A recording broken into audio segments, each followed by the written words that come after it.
We have Amritha here. Amritha, are you with us? Yes, I am. Okay.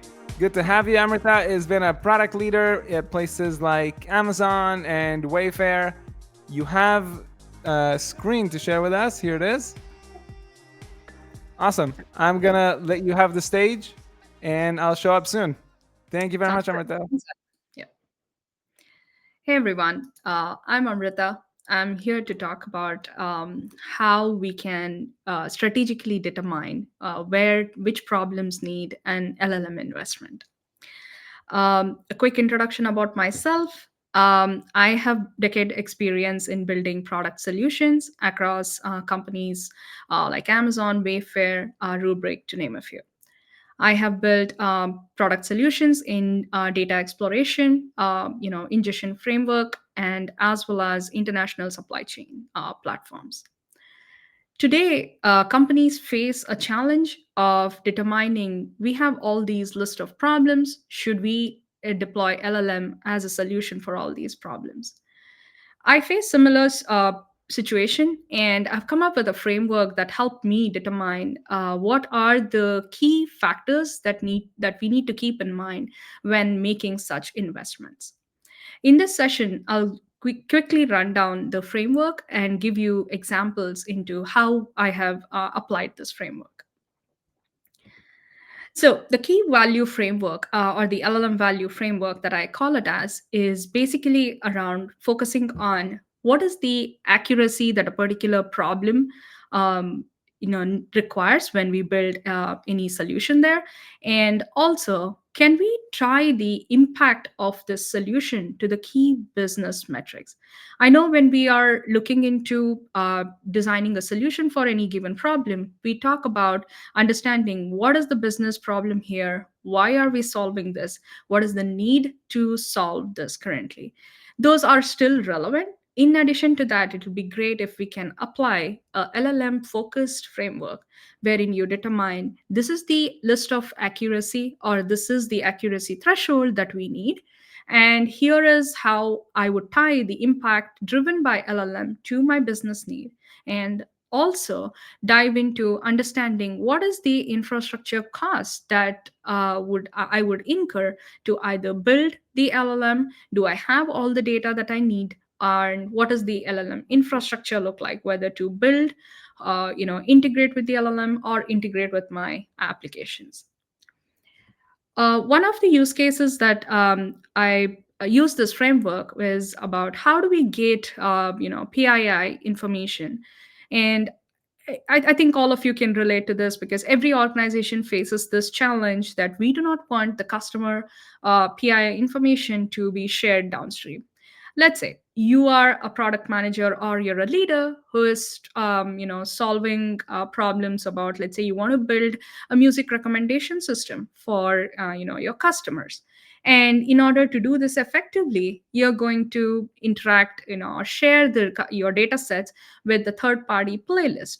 Here you do not want to share your customer name, location, or any other PII information. Then in this scenario you would need a highly accurate model, and you would want to measure the accuracy, that is the precision or recall metrics of the model tied to, like, are customers churning out because of privacy issues, how many scenarios do I have where we have violated the customer privacy, so on and so forth. Those are some of the ways that you would measure. And then, do I have access to clean data? In past, when I worked in this scenario, we had both structured and unstructured data, so we spent a lot of time getting access to the unstructured data, had to spend a lot of time transforming the data, and incurred a lot of cost due to that. But we also had a well established ML platform where we could deploy the model. And then through the in this scenario we were able to determine that yes, LLM is the right solution, and we were able to achieve about 87% north of that precision. And this was mainly to get name PII, and we did this by training a model for a name gazetteer. So that is one of the use cases that I would like to share. The other use case where I encountered similar situation is about automating our contract negotiation.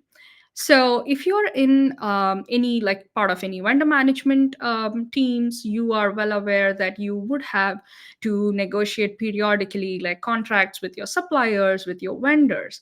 So often negotiating contracts is a long drawn process because you would have to understand market dynamics, understand what are the products, how is the supplier or the vendor support here, and what are the levers that you have that based on your previous contracts, or if this is a new contracts, how would you navigate this negotiation deal.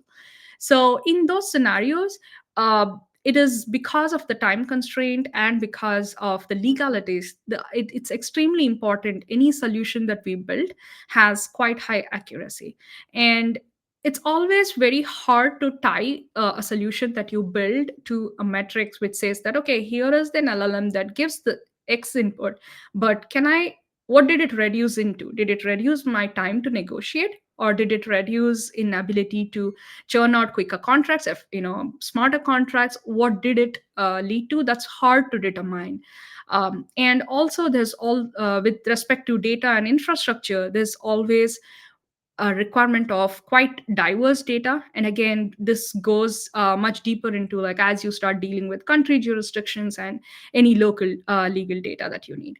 So in this scenario, we decided that it's not right, at least for now, to build an LLM solution.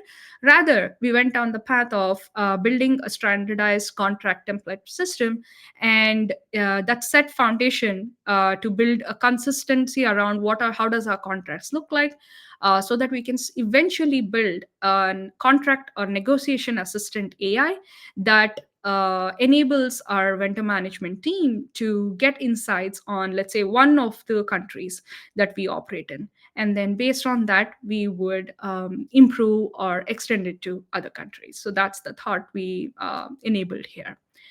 Just to recap, so, yes, every one of us is eager to dive into and harness the potential of LLMs. But at the same time, it is very crucial now to make sure is that the right solutions. And we could do that by determining what is the accuracy needed for the particular scenario, what is the business metrics that I'm going to tie, and how am I going to measure the performance of LLM and tie to the business metrics. And lastly, what is the infrastructure setup or the cost, and is it worth it, and will that give the return on investment that I'm expecting. Yeah. Thank you.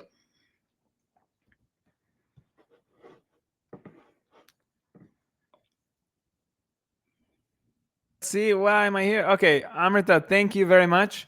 It is it's refreshing, and I feel probably very frustrating for some people that really want to use LLMs for certain purposes, come out of this framework recognizing that maybe that is not the best tool for the job, or maybe just this type of problem is just not, it doesn't lend itself to an LLM solution quite yet.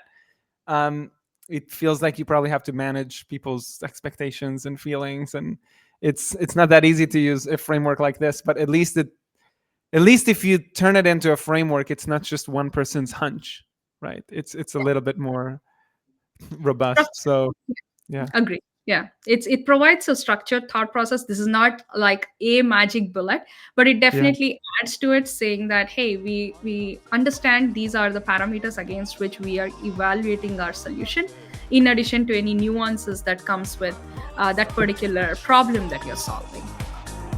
100%. Amrita, thank you very much.